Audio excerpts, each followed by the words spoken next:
निम्नलिखित बंटन का बहुलक ज्ञात करें। क्या ज्ञात कर रहे हैं भाई? बहुलक। जब बहुलक ज्ञात करना होता है तो इसमें करना क्या होता है, सिर्फ बारंबारता में जो सबसे ज्यादा अंक रहता है उसी को हम लोग बहुलक वर्ग मानते हैं। बहुलक का जो श्रेणी आएगा, आपका जो सबसे ज्यादा अंक आया हुआ होगा वही अंक के सीधा में जो बारंबारता और वर्ग अंतराल होगा वही उसका बहुलक वर्ग हो जाएगा। आपको इधर नहीं देखना है, इसको देखना है। इसमें देख लीजिए तो कौन सा सबसे ज्यादा है, बताइए। 27 ज्यादा है, तो समझ जाइए कि बहुलक वर्ग होगा सबसे ज्यादा। इतना में सबसे ज्यादा कौन है?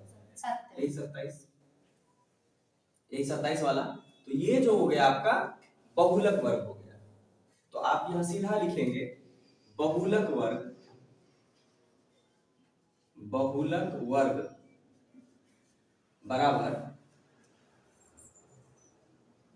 20 से 30 और ये 27, ये वाला जो वर्ग है आपका यही बहुलक वर्ग। ठीक, अब इसमें से आपको क्या क्या लिखना है? 20 से 30 में देखिए जो सबसे कम होता है वर्ग अंतराल में 20 से 30 हो गया। इसका ये जो बारंबारता जिसको हम लोग f कहते हैं वो जो है 27 के श्रेणी में, मतलब 27 का श्रेणी में क्या है? f है, मतलब f का श्रेणी में ही 27 है। और इधर जो वर्ग अंतराल है उसमें देख लीजिए क्या है आपका 20 और 30 है। तो 20 और 30 है तो इसमें सबसे कम कौन है? 20। तो हम लोग क्या लिखेंगे भाई? l बराबर 20। ठीक है, l बराबर क्या लिखेंगे? 20। और इन दोनों का जो अंतर होता है, दोनों का अंतर उसको कहते हैं I या H।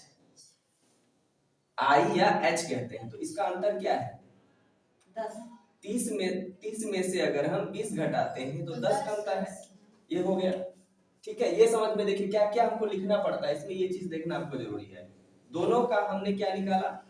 अंतर। तो यहाँ 10 लिखा और दोनों में जो सबसे छोटा होता है उसको हमने लिखा यहाँ पर L नाम उसका दिया। उसका कितना है? 20। हाँ 20 है उसका।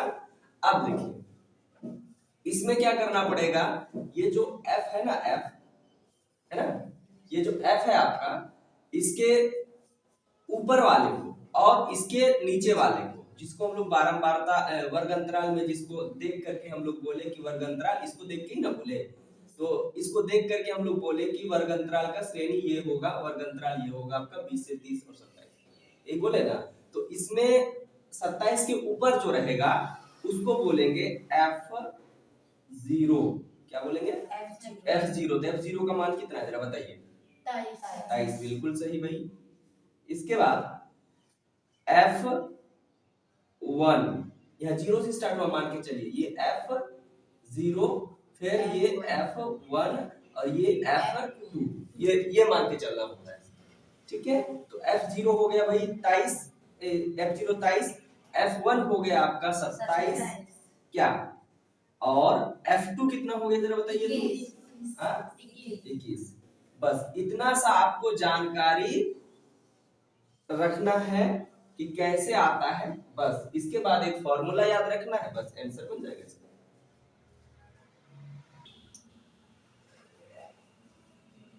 बहुलक यानी कि m बराबर होगा l प्लस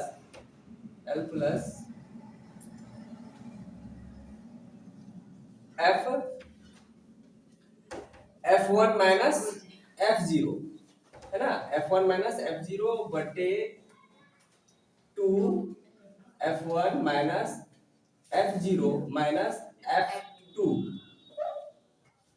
ये इसका फॉर्मूला है। ठीक, गुना I। अब देखिए यहाँ कैसे बैठेगा, L आप लोग देख पा रहे हैं यहाँ पे कितना है? 20 plus F1 minus F0, F1 हो गया, तो L को 20 लिखे प्लस 27, इसका 27 और F0 का मान 27 माइनस 27 बटे 2, और यहाँ देखिए गुना देकर, ये दोनों गुना में है ये वाला, इसका वैल्यू कितना है? F1 का, यहाँ जैसे F1 और F0 का वैल्यू जो है वही होगा ना, 27 माइनस 27 माइनस 21 21 गुना आई, आई का वैल्यू 10 देख लेते हैं। 20 प्लस 4 ऊपर हुआ 4 जी और नीचे 27 दूना 54 27 दूना 54, हमने 54 लिखा है यहाँ पे। यहाँ देखिए ये वाला और ये वाला दोनों चिन्ह मिलके क्या कहता है, minus minus plus, minus minus plus हुआ तो 23 और 21 को जोड़ना पड़ेगा भाई। तो हम जोड़ेंगे 3 और 1 4 और 2 और 2 4, बड़ा के आगे माइनस, यहाँ माइनस हो जाएगा भाई, गुना 10।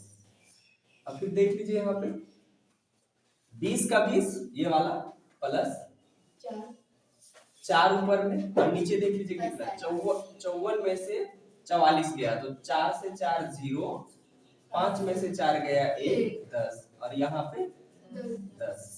अब क्या करेंगे 20 प्लस 4 बटे 10, ये पोस्ट हटेगा तो यहाँ गुना बटे 10, ये 10 10 समाप्त। तो 20 यहाँ पे और प्लस 10 से कम 10 हुआ है ना, 4 गुना क्या होगा 10 से 10 क्या बार एक बार में करना, 4 गुना 1 हो गया इधर भाई 4 और यहाँ पर क्या है प्लस, तो 20 और 4 24 यही आंसर है।